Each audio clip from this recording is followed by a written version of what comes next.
Bird Clan. Hello and welcome back. My name is Sean and we are back to the Spellmonger universe. Wait, I hear you say, don't you normally wait a couple months because you completely lose track of your TBR before going into another book? Well, you're right. But I actually had read Journeymage a couple months ago. Forgot to take my notes on that because I read 3 Spellmonger books in a row.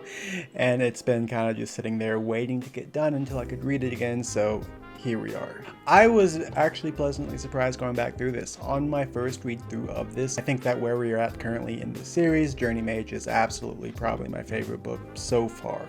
Even though I had read it a month or two ago, coming back into this so soon, I just had an absolute blast going through this, which is always a pleasant surprise when normally I can't just read book, put down, and then come back to it shortly. I try to space out these rereads at least a year, so when I was just immediately engaged and having a great time with this, I think it says a lot about this book in particular.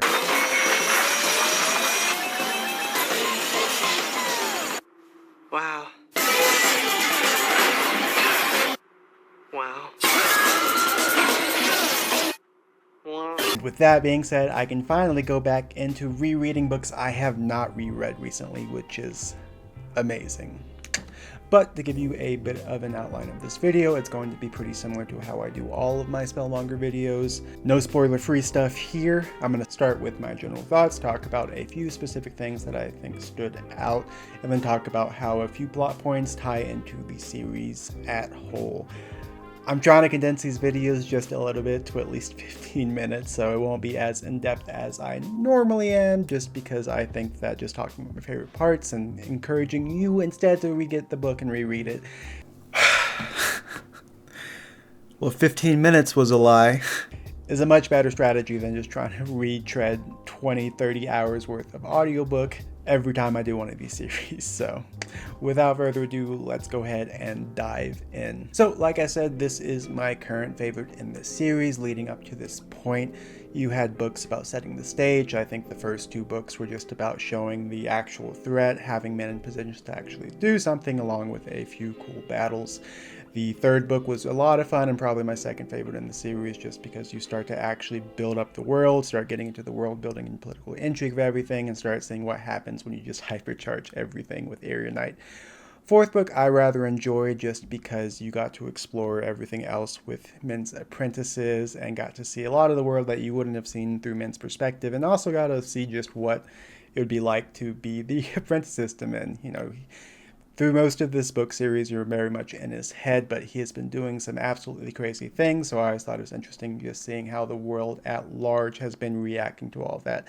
He's a very powerful person now, so just seeing how that political intrigue plays off just people that aren't directly him. The last book, Journeymage, you're seeing finally the kind of combination of the divine, the Tekka, just seeing more political intrigue, and then just actually starting to introduce more and more of the factions and players at large. So big fan of the last book. I still think that Mage Lord is my favorite, but I think that Journeymage might be my 3rd favorite up to this point, just because it does what Mage Lord did, retreading a little bit of old ground, but just the last book, Journeymage, I thought was still extremely well done, very epic, kind of the general everything I like about the Spellmonger smushed in.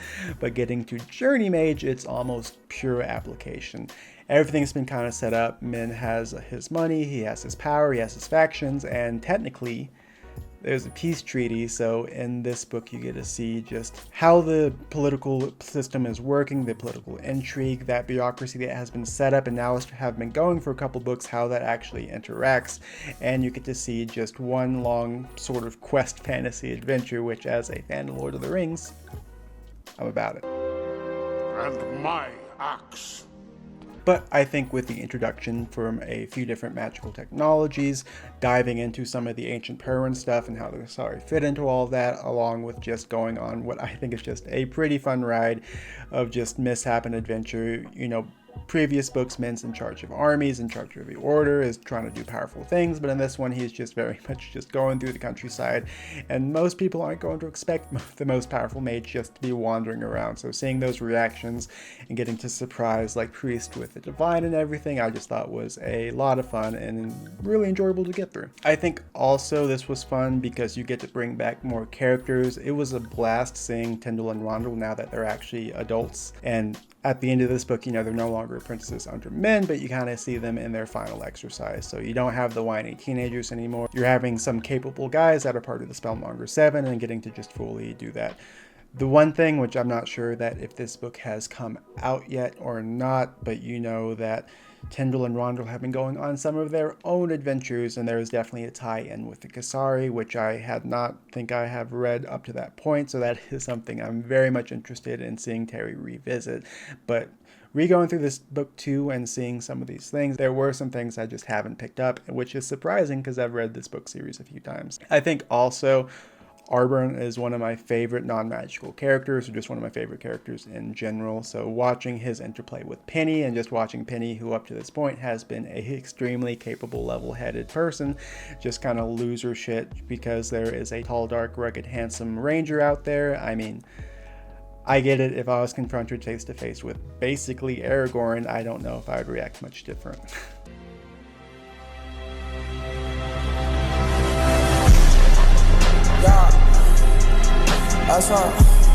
And my axe. But watching that romance play, kind of seeing her rise through the different Kasari customs and just throw herself into just complete, disarray in order to try to woo Arburn over to her side, it was just a lot of fun to get through. Specific thoughts.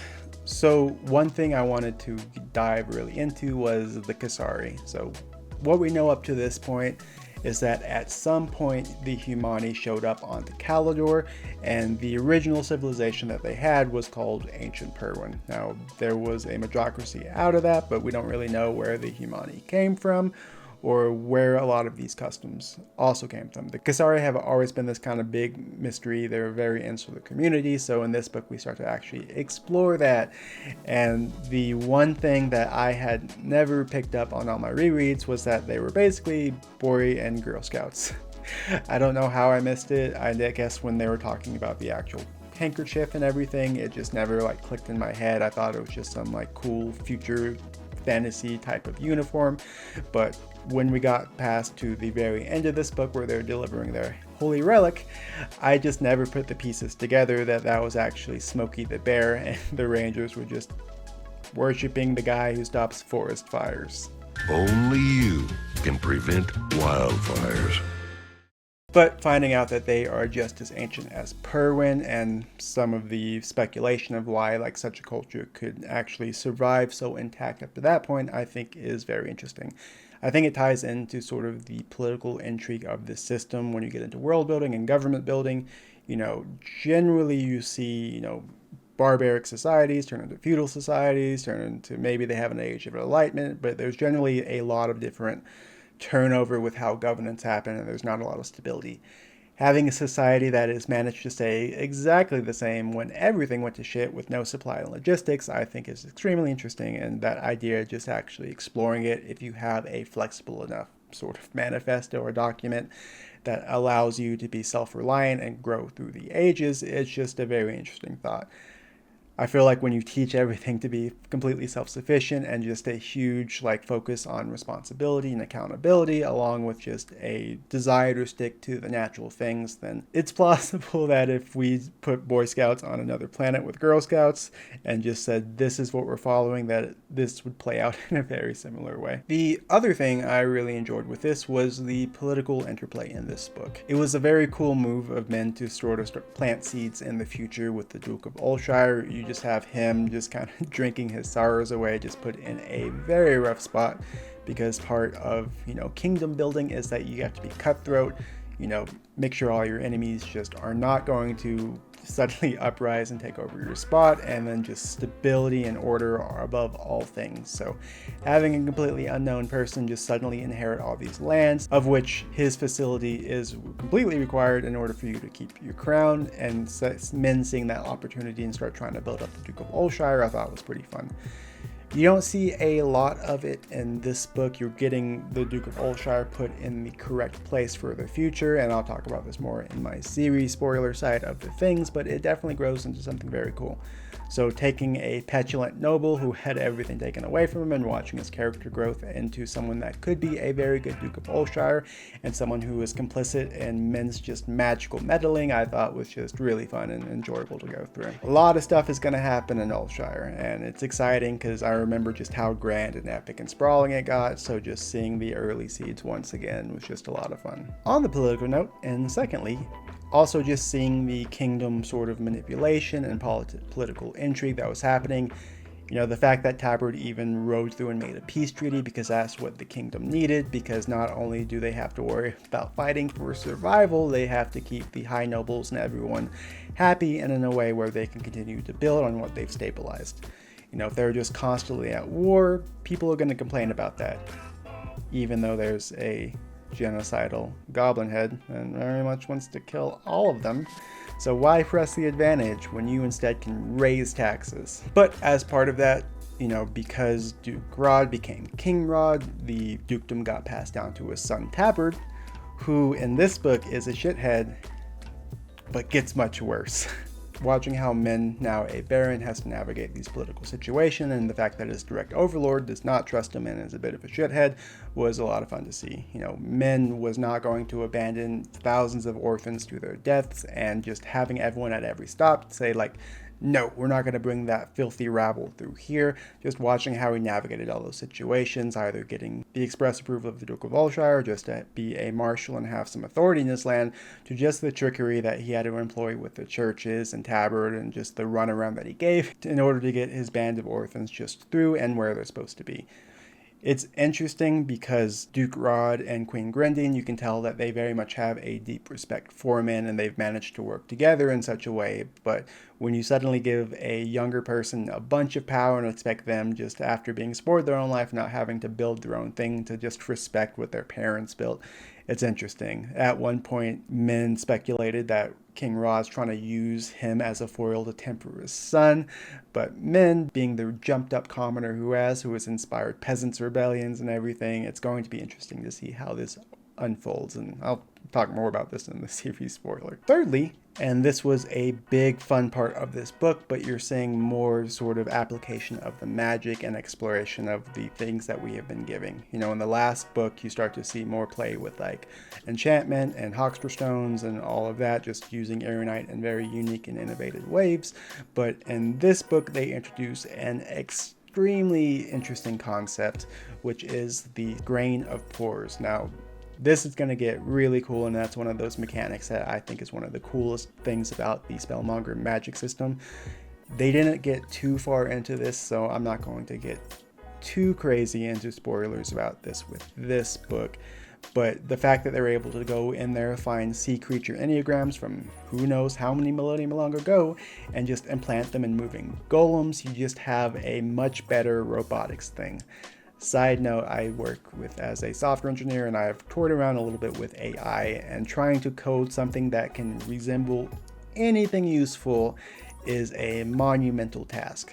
When you start looking at like Boston Dynamics and robots, it took them like 20 years to get something that can like just dance on program and do very basic things. So having to take something that already exists and just shove it into whatever robotic creature you can create, the possibilities of that are just completely mind-blowing, and I'm sure as the series progresses, we're going to see really cool, creative, more applications of this. Part of the thing too, also, and this is what got Min in a lot of trouble of there, but he's starting to play a little bit more with alchemagic. You know, it's like you give someone the ability to fast travel and think like, oh, they're not going to abuse this. We don't have to give them the warning that when you switch from here to here, there's a bit of inertia, which your brain does not like much. So having Min just constantly abuse that power of fast travel everywhere just to give himself like major brain damage. I like those little details in the magic system, because when you think about teleporting normally, that's not something that you would think about unless you're a hardcore sci-fi nerd. When you start thinking about time travel and how if you went back in time, then you'd probably just wind up in space, because the planets and the solar system all slightly shift. So even if you could go back in time, you would not go back into the same part of space. But Regardless, I always appreciate when those little tiny details are accounted for. Angular momentum due to the planet's rotation is such a great little detail that I really enjoy. I mentioned in one of my earlier reviews that I really thought that the magic system in this universe was a hard system, and it was because of details like this. It's not, but just the effort in trying to apply logic to this I very much appreciate. And lastly, and this still kind of touches a bit onto the magic system or to the magic application, but I really enjoyed the introduction of the divinity in here. Having sort of restraints and regulations on this about how you can do things more readily within Snowstone, and there's a bit of a quid pro quo sort of thing happens where gods can't just suddenly grant everything. There has to be some sort of trade and balance, and even what they can do, they are kind of limited. I enjoy it'd be too easy just to have them snap down and just suddenly solve issues, and I think that will take away from the plot stakes. So you don't really have that here, but in the last sort of scene when Min's just fully deep in his brain and subconscious, having Brigga just suddenly appear and just deciding that she could just now flood as much divine inspiration as they could, and just using Min's brain as a overclock computer to suddenly generate this snowflake was just such a cool thing. I'll talk about the snowflake later in the series, but trying to figure out how they could actually bite off everybody long term and do everything they need to, and that culminating in a not quite Molotov was just such a cool moment. I think it'll be a few books before you see this actually pay off, but when it does, it really does. Also in this book with Brother Hotfoot, you're starting to see more divine entities start to come in and sort of add into this giant battle for humanity's survival. There are going to be much less responsible gods that are much less wise that will show up, but I always enjoyed Brother Hotfoot having Min just make a shrine to his old horse Traveler, and suddenly having the god of travelers and magic show up was just a lot of fun. Same with like little moments where he's trying to explain his magical understanding to Brother Hotfoot in front of Brigga, and just to have him just like kind of I'm the god of peasant magic. Can you dumb it down a bit? And also seeing Brigga give Min shit for that was just a lot of fun. But it's cool seeing how more divinities are going to be introduced on there, and just how there are manifestations of the human subconscious. So, you know, there's going to be some conflict and friction between that, because one person's subconscious can tell a very different story and have very different goals than another's one. So as we continue to go down here and see things get added in, it's going to be a lot of fun. And I thought that having Hotfoot come in and just watching how the priestly class responds to having a god suddenly appear from them was just a pretty fun time. Series spoilers. So the snowflake, I think, was one of the more interesting things that was introduced in this book. You get to see later on about how you start to overlap just celestial mothers with that, but then, you know, the celestial mothers had different attendants within the sea folk, and diving more into how the whole sea folk hierarchy in society and how important they are. It all starts with the snowflake, which is very cool. You know, the fact that this and the Grain of Pores was introduced in this book, and just how they're eventually going to converge, and just the sheer amount of cool things that are going to come out of it, especially from an enchantment standpoint, it's just a huge cool blast to see, and something I think this series does well. On this reread, I've just been noticing that so many little things I didn't pick up on when I'm just more casually reading this are just nested so early on. So this may not have a payoff till like 3 or 4 books, and that's a lot of pages because Terry writes very long books. So having stuff laid out this early and these ideas introduced now, it's like, okay, you have all the ingredients you need for this very cool application of it, but we're not going to touch that application for a little while. And when it does, it's like, wait a second, how long has this been planned? And this sea folk are such a big part of this series, so with the Grain of Pores, you kind of touch upon it. You know, you got that cryptic warning in the last book about how the sea folk are the true masters of Kalidor. We didn't really do a lot with this book, but with Tyndall and Rondell talking about, I forget his name, but that boy that helped find Corball and has a weird trick with Enneagrams, it's like you're laying the pieces down once again. And I think the sea folk are one of the more interesting applications of this universe. So very excited for when they're going to show back up. And where I was left off in this series at book 14 or 15, they were suddenly starting to take notice in the affairs of Humani, and it's kind of a big cliffhanger of like what's going to happen with this next. Secondly, seeing the early sort of distrust that Taproot has for men now was a lot of fun, because, you know, in the back of my head I just have what Tabard eventually becomes and just how much he truly hates men, where he even drives them out to just complete dismay of his mother and father. And, you know, just having men wherever he is generally a net positive for whatever kingdom or dukedom that you're in. So watching just to get set up so he can eventually drive men into Ulshire and start actually building up that magical community and just going on these cool little romps because he gets eventually banished from pissing off Tabard. It's just cool to see all this set up now. There's a lot of tension in there and we're in a good spot. I think the next book is Enchanter. So giving men a complete reason to just go full crazy with the bureaucracy and magic, sort of building an application, is something I'm excited for. And lastly, it's like partly related to this, but now that we have the Duke in Ulshire wanting to do things and starting to slowly build a kingdom, we mentioned that he needs a court and just to start to stabilize his lands, and just he needs a foothold to really spread out. You know, the future of Ulshire is really cool when you start to build up Verona into a magical kingdom, start having that be kind of the safe haven for mages, having the gods get involved with Ulshire. I mean, I forget which book exactly this all starts to really like culminate, but I think that's one of the more compelling parts of the series, because now you have men with resources and eventually Penny's going to be involved with this. But watching that, you know, world building on that scale, you had men build Sevendor inside of an already established kingdom, but watching a just full kingdom and full on new society rise up from something that's been very much decimated by war, and having that all just supercharged with no infrastructure but instead by magic and just with nothing but like unlimited resources being thrown at it, I think is just a lot of fun to get through. But like I said, I really enjoyed this up till this book. Now, this is definitely my current favorite entry in the Spellmonger universe. I think there are going to be some books later on that will take this place, but having going through the review ones, this has been one of my favorites to re-get through. A lot of cool applications. It was fun seeing men go through like a quest fantasy, watching the bureaucracy go and do the things that it's finally being set up for, and then just having men to play the political dance between the church, the state, the kingdom, dealing with, you know, petty overlords, having him just have people underneath them and just like smack them with the hand of justice. It was just a lot of fun to get through. And you're building more characters that I really enjoy. Harburn's one of my favorite characters. I like Ten and Rondor, and having them be more adults is a lot of fun. I think Shadow Mage is when they become like a buddy cop duo, which is another really fun book to get through, but had a blast getting through this. But hopefully you guys enjoyed this. I will be picking up the next book probably end of this month, so the next review might take a little bit longer to come out. But as always, thank you guys for your time, and take it easy.